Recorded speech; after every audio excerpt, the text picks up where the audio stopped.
I'm Alicia. I'm a mother. I'm a Black woman. I'm intelligent. I love to travel. I'm beautiful, and I speak my truth. You are listening to the Speak Your Truth podcast series.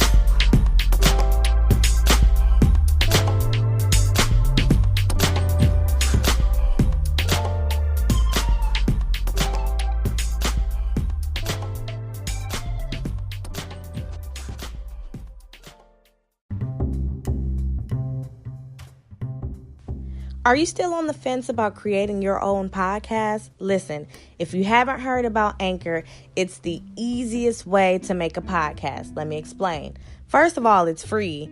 It's a creation tool that allows you to record and edit your very own podcast right from your phone or your computer. Anchor will also distribute your podcast for you so it can be heard on Spotify, Apple Podcasts, and so many more. Download the free Anchor app or go to anchor.fm to get started.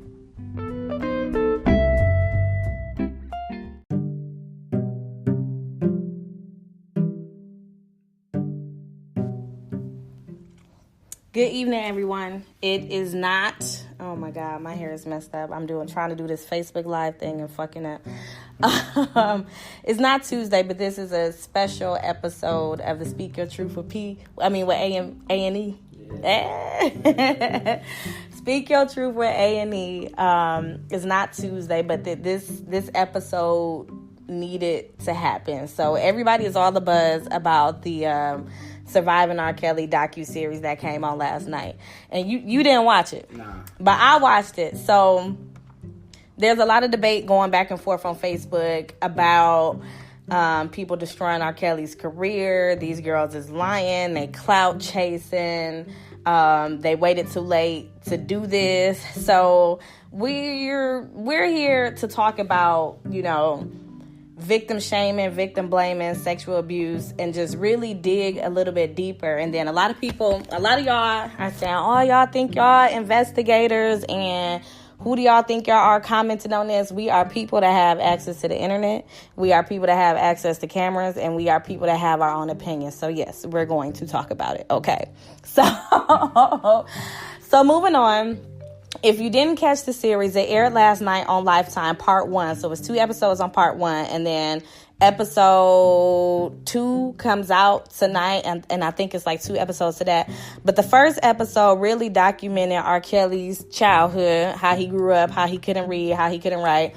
But then it goes on to talk about how after he graduated, 20-some years later, he would go hang out at the high school. Now, granted, I still hang out around my high school. However, it's in an official capacity. So it's like I'm the president of my alumni board, but this wasn't that for them. He would hang out to recruit young girls to talk to him. He would go to the mall where teenagers were. So, and nobody said nothing about it. However, so then it goes on and it talks about Aaliyah and how everyone around him knew that he wanted young girls and liked young girls, and young girls was a preference of his. Which is sick as fuck. But, his assistant, I think was it his assistant? In the book, it was his assistant and his bodyguards and all that. They forged Aaliyah's age so they can get married. So she was 15, but they forged paperwork saying that she was 18 so they can get married. So that was all of that. And then you have backup singers and people who were kind of on the inside that talked about him having sex with underage girls, him meeting all of the girls that met him were like between the ages of like 13 and 17 when they met him. They ended up sleeping with him. They were made to do things to him in front of other people. They had to call him daddy. All of these. Shut up, Renelle. So if you're listening on my podcast, I am on my Facebook Live right now. So I will be interacting back and forth with people. But I do look a hot mess, though. My hair isn't done, but that's all right.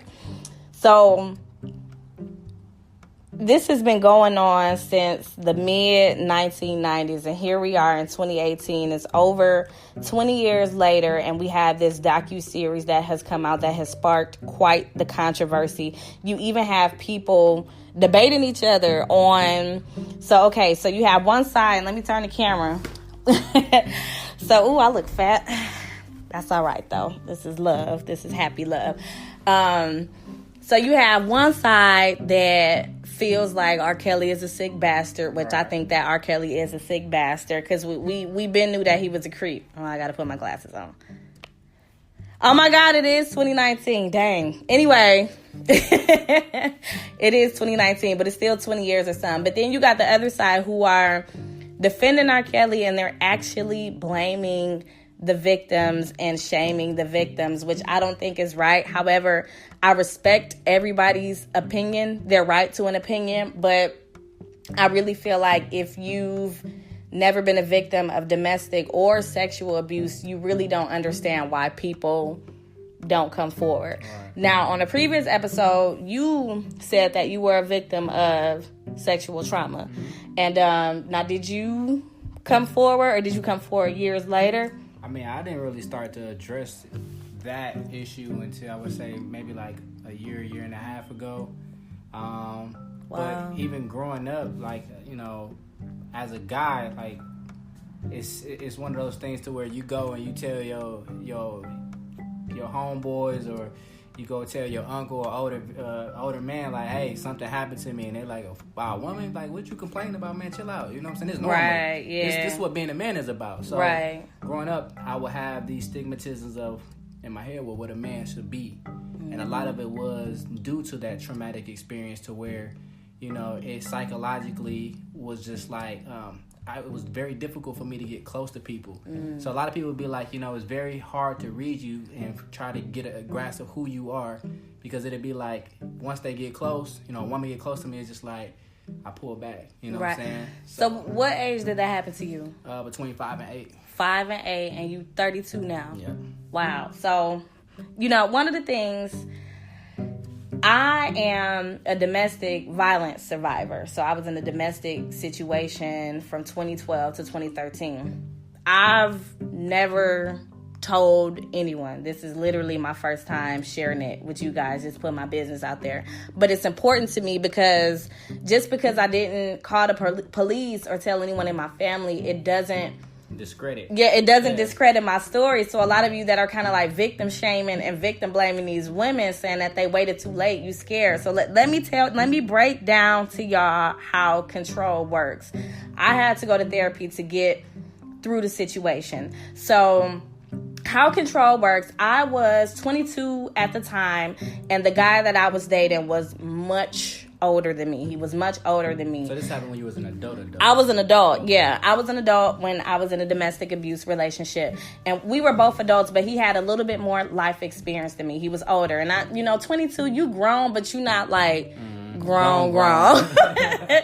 You still naive a little bit. You don't know how the world operates. Exactly. You still right. So I'm still in college. So then he preyed on that. So how power works, and this is just like what pimps do to the girls that they have working for them. The first stage is they kind of invite you in, and they kind of like boyfriend their way in. They buy you things. They take you out to eat. They tell you you're beautiful. They sweet talk you. They calling you. But then the second stage is kind of like, okay, bitch, I'm in control. It's like, you not finna go against me. You gonna listen to me. They tell you things like, ain't nobody gonna do this for you. Ain't nobody gonna love you like me. Your family ain't gonna do this for you. So then you start believing it because they're doing all of these things for you. There was not a time in 2012 when I didn't have a new phone, where my nails and my toes wasn't done, where my hair wasn't done. I was wearing quick weaves at the time, where I didn't have anything. I had everything I ever wanted, and my tank stayed filled up. I had my little Chevy Malibu at the time. So that's how an abuser asserts their dominance. So I don't know what went on in his background for him to become physically abusive with me, but that's how, an abuser asserts their control over somebody else. So here I am, 22, and I'm terrified. I am terrified to the point where when I saw certain cars, my anxiety would go up. When I would see his face pop up on my phone, I was terrified. So why women don't tell, or why women don't leave domestic abuse situations or sexual human trafficking situations right away is because they're afraid. He knew where I lived. He knew where my family lived. He knew where I worked. He knew where I went to school. He knew my schedule. Like, he kept leashes on me, so he knew where I was around the clock, and I was afraid. And I really sat after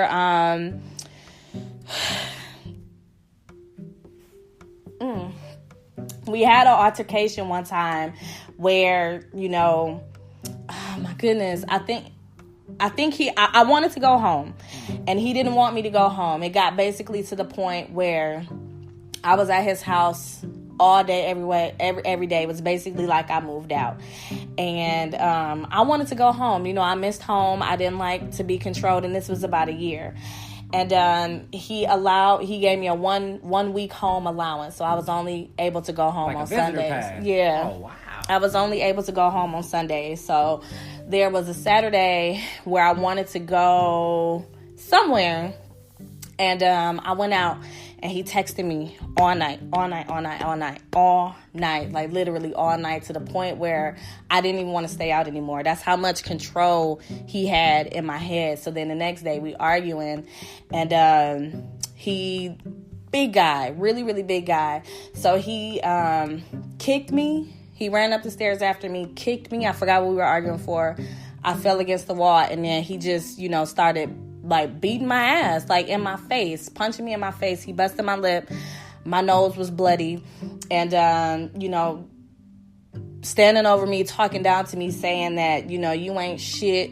You ain't never gonna be shit. You was out here being a thought, like just all type of stuff that really diminishes, that diminished my self-esteem. Especially as a woman. Exactly, as a 22-year-old woman. So then I didn't want to tell nobody. And I thought about calling the police and sending him to jail. But then what? He gets bailed out. He comes and find me, and then he'll do it again. So that was my reason for, and I still haven't told, literally until now, on this Facebook Live and exclusive. And I felt the need to share that because so many of y'all are bashing these women. They were 17 and 18 at the time. They weren't even as old as I was. These were teenagers. So for y'all to be bashing these women, saying that they waited so long to come out, with their truth, I think it's horrible that y'all are shaming these women. And all of them, so far, all of them had very similar stories and very detailed stories. So when you have women like that can go into detail of what happened to them, I don't think it's a lie. Right. I think kind of like what me and you discussed, society has had a very traumatic kind of misconception when it comes down to, we've had women in the past who have done it for like fame and tried to ruin not even just black men careers. And it's not to say it's accurate, but I'm saying in a sense to where when you have these certain things that come out, the first thing we're looking at is if it's really real, if it's true, like where's the evidence, that type of thing. But I think kind of going back to what you said, the problem, more or less the problem for me when I look at these issues, because, going back to what we discussed as well, we've all been in high school where, a lot of the chicks in high school might have been dating somebody that graduated. Right, yeah. And I saw a lot of people saying that. They'll be happy that their guy coming to get them from school. And, my guy got a car, this, that, and the other. And so when I'm listening to you talking about why, you didn't go and you didn't tell. It's different from mine. Right. But to a certain degree, my issue is with society to where our black women and women in general are devalued when it comes down to that protection. Like, if we're going to speak to a specific race, like black women they have no protection. And that's because, so I'm going to get to your question, Dwight, but that's because with us people, especially young girls, I saw this on Facebook the other day. Somebody was like, how old was y'all when men started looking at y'all? And people were saying 14, 15. Like, it's disgusting. Like, I remember me and my cousin Toya would walk everywhere, and we were 14 and 16, And these grown men will like be beeping the horn at us, like it's disgusting, like it's nasty. Yeah. And that's why I said, like, even for me, because I even growing up, I would see men, preying on younger, women. Hey, how old are you? Yeah. This, that, walking to the corner store. So what I mean by we have failed to protect women, specifically black women, is because y'all have no security blanket when you talk about, how men degrade y'all, treat you as even if we overdevelop. Yeah, you know what I'm saying? So, if you got a butt, if you got boobs, and then it's like a lot of people are saying like, oh, they fast ass was just happy to be with R. Kelly, and it's like, shit, wouldn't you? He rich. Yeah, and it still don't matter because at that point in time, if my baby girl walk into the house and she's 15, 16, and she's telling me, first of all, I want to meet this young man. Right. I'm out here like bad boy. Show me some ID. I need to see all this. I'm not going for that. You know what I'm saying? And you have certain situations where some girls will sneak and stuff like that. I'm one of them. I'm not wrapped too tight. So that's true. I'm going to find, and so I think the way people are phrasing it and not having a very educational standpoint on it is this, or just being one-sided, or being one-sided. Because does the parents have a responsibility? Were they included? Did they have knowledge? And that's the part we don't know. There was one young lady in there that said she got some kind of STD. And her R. Kelly, they wrote her mama like a check for $1,000 or something like that to be quiet. And then with Aaliyah, she clearly she was until now. So even with like the book, I read the book up to page like 45, and I said it's too much for me.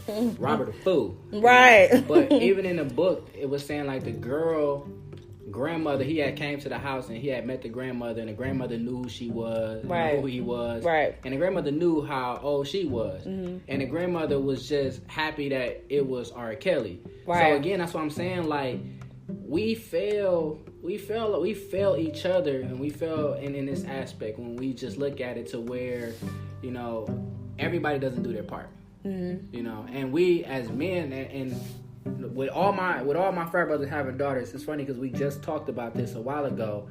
We were all pretty much saying like, I would rather show my daughter everything a man has to offer as far as like the materialistic things, this, that, and the other, so that way when she grow up, another man can't do nothing for her different. Flowers is not going to impress her. Right. Vacation, bags, material, all that stuff is not going to impress her because with some young ladies, that are growing up in disparity, you throw her a bag, you throw her some hair, you throw her, you know what I'm saying?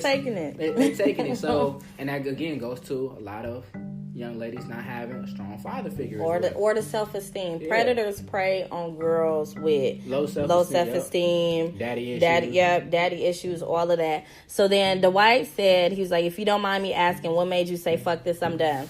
So when I graduated from undergrad, it was my graduation day at Alverno, and I had my graduation party, and it literally, because I had it in my head that I wanted to get away, I just didn't know how, and I had it in my head to really, it made me sick to my stomach how he could sit there with my family and laugh like everything is okay, and it made me sick that I allowed it to go on and that I didn't tell nobody.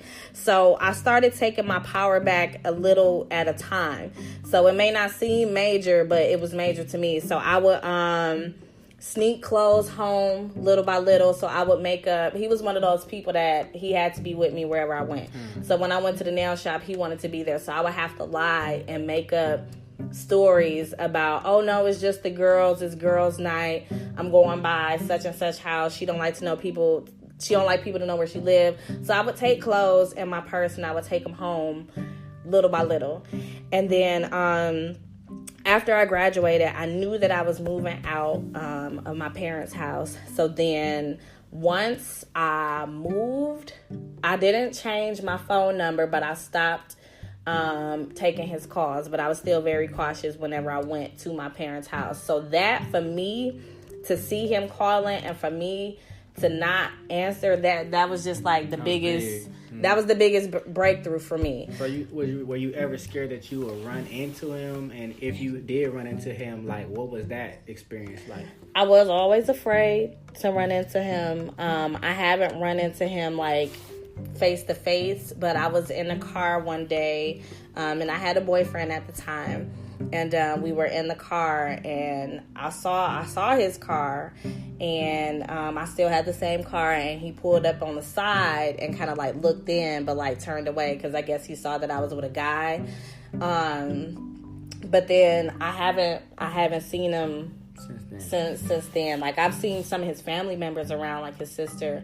Do they know what happened? I don't know. I just severed communication with everybody. I don't know. And then I don't know. So, like, does that make, my claims or allegations, because it's 6 years later and I haven't filed a formal police report? Is it too late for me to come out with my story? So, I mean, I just wanted to kind of share that, to put it in retrospect. And it's like, yeah, 20 years is definitely a long time. But then when you have people, How is 20 years a long time and this opens up a different realm. Mm-hmm. Is Bill Cosby not in jail right now? Ooh, yeah. So what's the difference? So I asked this, what's the difference between these girls and prior girls 5 years, 10 years, 20 years? That's true. Compared to these women who has been 20, 30, and 40 years, or more years. See, the logical side of my brain is like, man, that is a lot. Yeah. What's the difference? It's no difference, but it's like, it's big difference. The logical side where it's like, dang, that is a long time. Mm-hmm. But then it's like, if you haven't been there to experience it, then it's like, okay, I kind of get where they coming from. And then it's like, when you go to people, especially celebrities, so this ain't no everyday average Joe Schmo. Like, Bill Cosby and R. Kelly both have money. So, like, when you go and shit, Harvey Weinstein, all of that, when you go and tell people that they're doing this to you, it's so hard to separate the person that they see on TV, like Heathcliff Huxtable, and it's like, no, this is William Cosby. Except for one aspect. The difference between these cases is the skin color. Because, you got Hugh Hefner. And if you look at it to where Charlie Sheen is out here intentionally running around giving people, you know what I'm saying? AIDS. Right. Yeah. And he's still out. But Bill Cosby, all these women that came out against him were what? Predominantly white. Mm-hmm. So now, again, goes back into when it's the black woman, it's this, for some way, somehow it's discredited. It's they video girls. Well, it's one Latina woman in there. So I just look at it, and so for me, I look at it to that. I'm when I look at a situation, I compare and contrast the differences. Yeah. And I look at it to where these women that came out with Bill 40 years ago, right? Yeah. They were white. Yeah. And now you got all these, black women, and guess what? R. Kelly's still running around free. Yeah. And he's been running around free. Yeah. So again, we still fail to protect the black woman. Yeah. And a lot of people was questioning too about R. Kelly's ex-wife, like why she still has his last name. How many times was he married? I don't know, but that's something I want to know. Like, why keep a last name if it causes you, so much turmoil and distress? Now that's a question that I do have. But with the audience that's watching now, we're talking about the Surviving R. Kelly. A lot of people have been tearing the women down, saying that they waited too long. They trying to trash R. Kelly career. It's coming out too late. It was already trash. Yeah, like when the tape came out that he was peeing on that girl.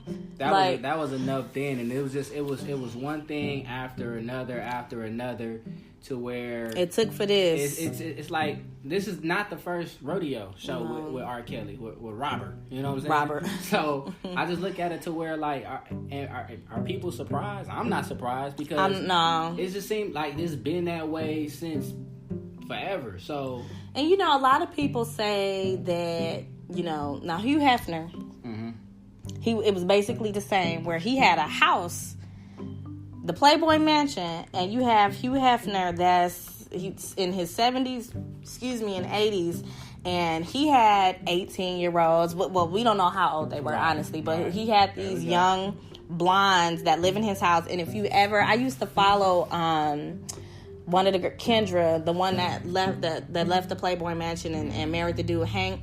She said that they had curfews, they had rules. It was basically like a sex cult almost, but nobody called Hugh Hefner out on what he was doing. You know what I mean? So I'm like, where is the difference there? It's a big difference. Let's be real. The skin color. The skin color. And then, you know, some people could say, oh, well, during that time, wherever the Playboy Mansion at was legalized, or I think ain't it's in LA somewhere? I don't know. Like but it's on the West Coast somewhere. Yeah, so I just look at it like people will make up all different stereotypes and to kind of say, you know, it's not this or this, that, or whatever. But at the end of the day, like, wrong is wrong, right is right. And with the whole situation, like, it doesn't matter if a woman comes out, and even if she's not seeking any type of justice, if it's just to be able to tell her, do you know how many young men that I've been able to mentor and be able to face my demons, to be able to say, hey, I had this happen? Yeah. It's just being able to...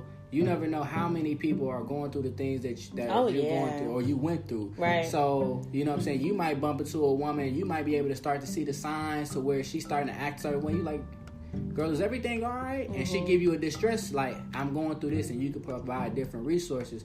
So a lot of times, you know, it's not just to exploit somebody. Right. True. It's about healing and to be able to touch somebody else that might need it, especially with like the young lady she been sitting in Tennessee prison for how long?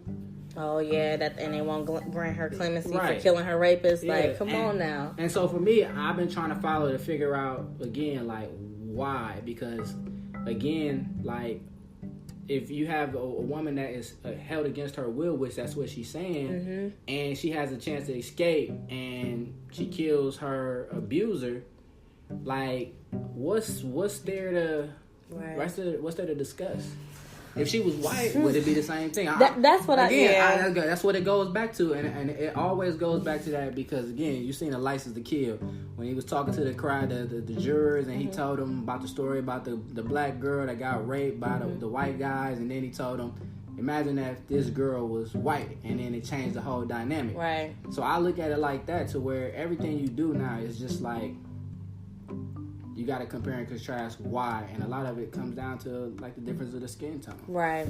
So then a lot of people was like, so about his music, do you still listen to his music? I have not listened to R. Kelly since, and to be honest, one of my favorite songs because of a family member I lost was I Wish. Yeah, that was everybody's song. But after that, I could separate music, and I could separate the two. Some people can't though. Yeah, I mean, because at the same time, it's like he has hits, okay, whatever. But at the same time, you know, that does not make what he did right. And some people could say, you know what, they want to boycott. Some people could not boycott. Yeah, it's whatever people decide to do. But at the same time, don't try to unmask or belittle these women or a woman for her position. This show has been amazing marketing for him. Like I read an article today that his stream numbers went up. Yeah, on Spotify. Yeah, so that's it's what like always happened though. Yeah, every time you bring up Robert, his numbers go up. That's just with anybody. When there's a scandal that come out, if you look at each time he's had one of these scandals come out, his record sales go up, his streamings go up. So again, when it's all said and done, we not doing anything but putting more money in his pocket by continually talking about him. Right. Which is what I'm doing. You know, so I guess I'm helping the problem. I mean, but no, we're kind of addressing it on a bigger scale, because even in our community, think about how many women go through the exact same thing, being raped, still haven't said anything. Still haven't said anything, being physically abused, still haven't said anything, got kids around. And so it's a continual cycle to where sometimes now it becomes culturally, it becomes a norm to some women, because then they see protect the predator. Yeah, or they see, you know what? Especially I see it with young men at 53rd Street. You're like, why is this young man so violent? Why are you hitting girls? Because they see their daddy at home hitting on their mama. Yeah.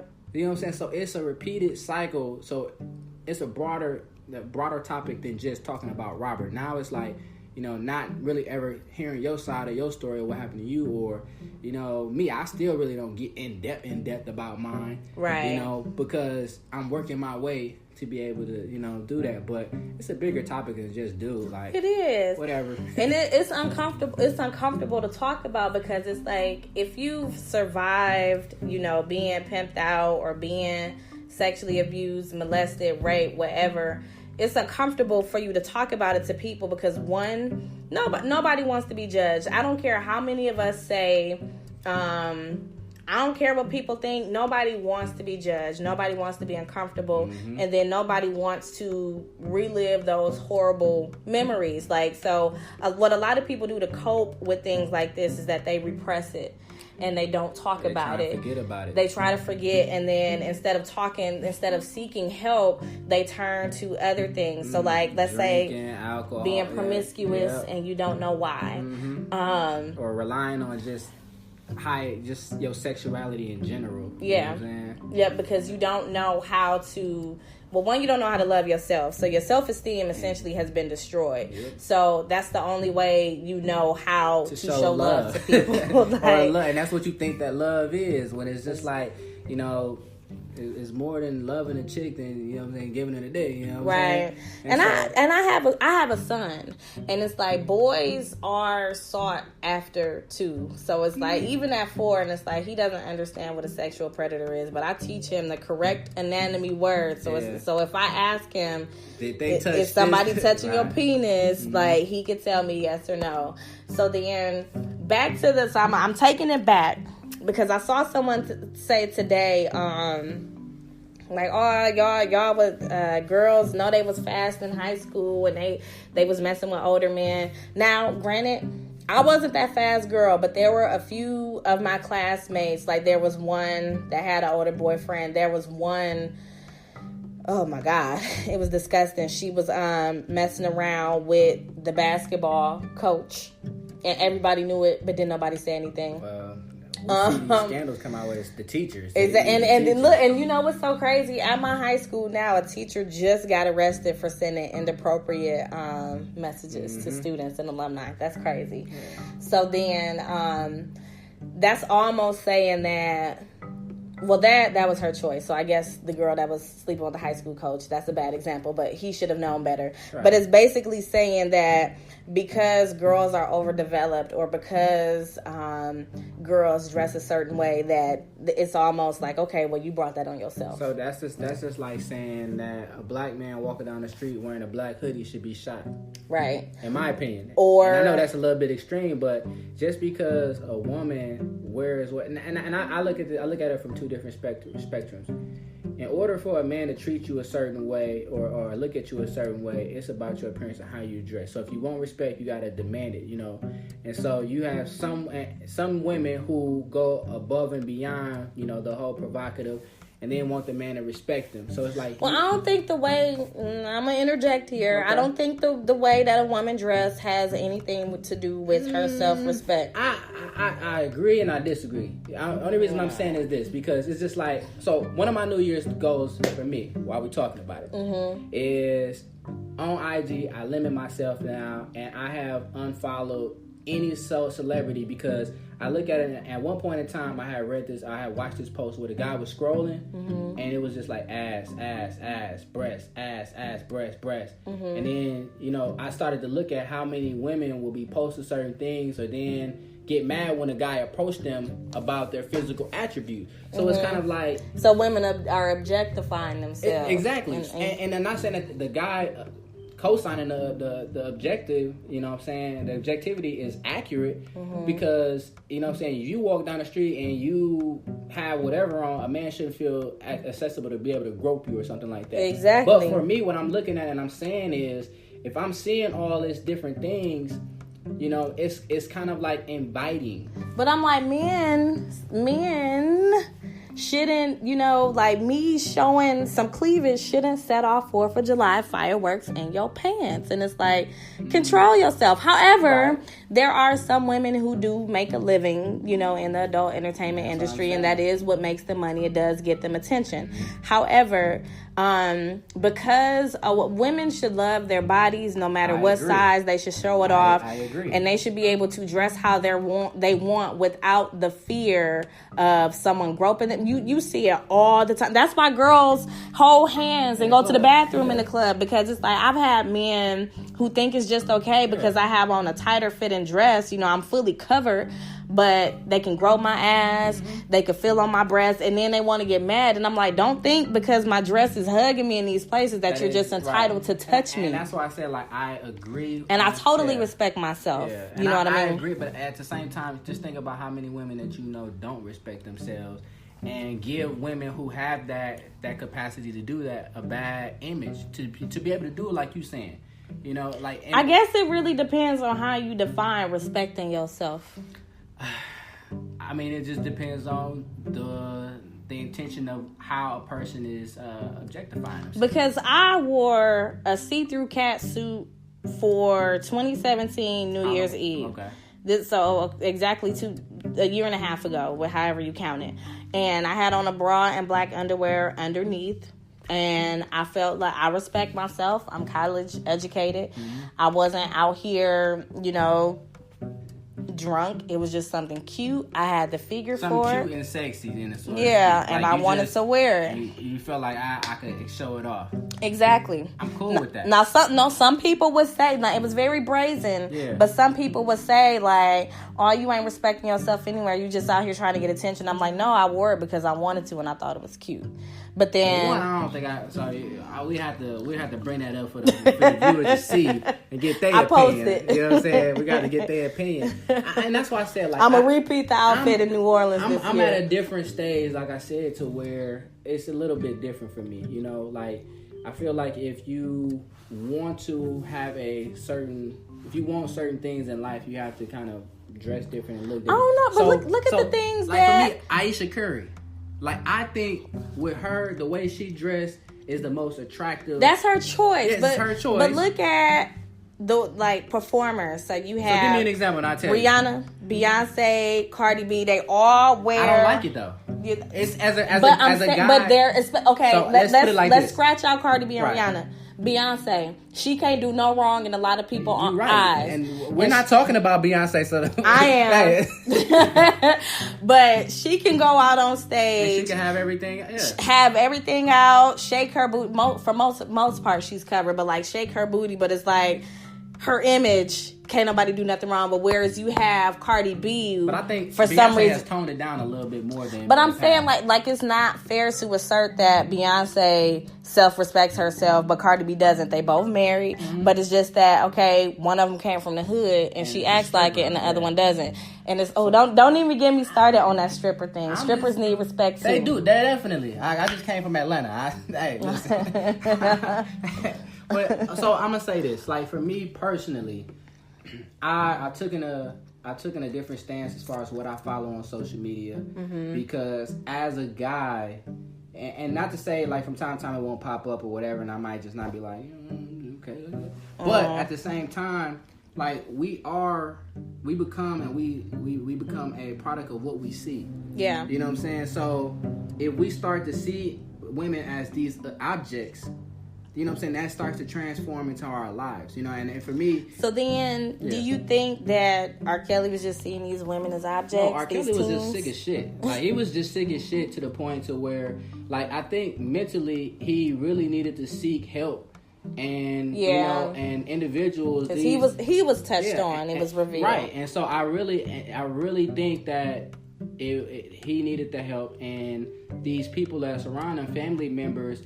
For the time, it was convenient because of the financial contributions he might have been doing, and we don't know. But I'm just giving my personal opinion. And I think, in my opinion too, he grew up in Chicago in the projects in the 70s, low income. That then. I didn't grow up in the 70s, clearly, but you hear stories from uncles and aunts. You didn't talk about stuff as openly. Oh, yeah. Like, so I definitely think with that, he was being preyed on, but now, you know, even if he did tell somebody, nobody got him help, or maybe they couldn't afford the help. But, you know, it was definitely a claim. I still like an excuse for him, because even when he got to a certain level and he started to have these hiccups with his career, he didn't think he had a problem. He thought it was normal. But he, at one point in time, he admitted that he needed help. So then it's just like, if you as a person know that you ethically that is something that's wrong and you choose not to seek that help, then that's a choice. You know what I'm saying? That's a personal choice. That's just like for you and I. You know, we could be a product of our situation and say, oh, we're gonna let life make us like this, or we're gonna go do this, or we're gonna do that, and we're total opposites because, you know, of various reasons. But I think people around him, like, and him, they made too many excuses because of the celebrity. Man, his brother though they was filming him from prison. He was in there spilling all the tea. Now, one part I don't like about what you told me, because then it's another aspect which kind of discredits all the other women's testimonies, is I don't really know everything that happened with the Aaliyah part, but from what you're saying about them being married, and then looking at the article that the family's saying that it was totally false and it was inaccurate. So then, there was a marriage license, right? So that was true. We know that, and so, you know dang well. So what I'm saying is, when you got the family saying and it's not true, and you got these women saying it's maybe he paid them off. I don't know, but they're on the docuseries. So even when I was a kid, I was a kid when all these allegations was coming out, but I heard the adults talking about it. Anyway, I'm a 90s baby. I was born in 90. Okay. Anyway, so like they were very close. She came out with Age Ain't Nothing But a Number. He was in the background on that, you know, CD. What? You didn't see him? You go pull it up on your phone. Age Ain't Nothing But a Number, and he's in the background, bald head with them glasses on. So then there's a marriage certificate, and one of the background singers said that they were on a tour bus. And that his door... Yo, that is I told you. See? That's Robert. Age Ain't Nothing But a Number. But I'm just saying, she said that the door flung open. So she wrote this about him? Apparently. He wrote it for her. She didn't write her own songs. And that's one of the things they were saying, is that when he wrote songs, they were true things. Wow. So then the door flung open, and she said that Robert was having sex with Aaliyah. Now that, one of the things with her, the background singer, is because she saw so much. Yeah. And the producer asked her, do you feel like you were protective over Aaliyah? And I feel like if you were protective, why didn't you say anything? Yeah. Now that, you know, because she was older, she was an adult, right, I think, at the time. And that goes back to what I said, like, it's too many people that's around and that is not that didn't say anything, you know, especially the managers. So the manager. I look at it for me, I'm a mandated reporter. Like, even if I have a suspicion, like, I'm not an investigator, but if I look at it and I see that something isn't right, I have to make that call. Mm-hmm. So I just look at it like these people that actually know and not doing anything about it. Like, if he goes down, they should go down too. Oh, everybody that knew anything about it, everybody they need to go down too. They were colluding together. Moms, dad, anybody, they all part of this little ring. Like, definitely, that's how I look at it. I definitely think so. I will be tuning in for part 2 tonight. It premieres at 8 p.m. Central Standard Time. I need to watch. There may be a part 2 of this. But if you are out there, if you're on my Facebook Live, or if you're listening to me now and you need help, you know, if you have a situation and you need help, I do urge you to seek therapy, because it's not healthy to bottle it in, and it's not your fault. If you are listening to me right now or watching me and you are a man or a woman who has been a victim of domestic abuse, sexual assault, whatever, human trafficking, I stand with you. It's not your fault. Definitely do seek help if you need recommendations on a therapist. We can definitely help you. I go to therapy still to this day. It's not your fault, and I stand with you. So with that being said, I am going to wrap up this special podcast episode, and I do want to thank all of you who tuned in on Facebook Live, and I want to thank all of my listeners for tuning in on this evening. But make sure you catch me back next Tuesday at 6 p.m. for another edition where, ironically enough, we'll be addressing mental health. So thank you, and y'all be safe and have a good night. I'm Alicia. I'm a mother. I'm a Black woman. I'm intelligent. I love to travel. I'm beautiful, and I speak my truth. You are listening to the Speak Your Truth podcast series.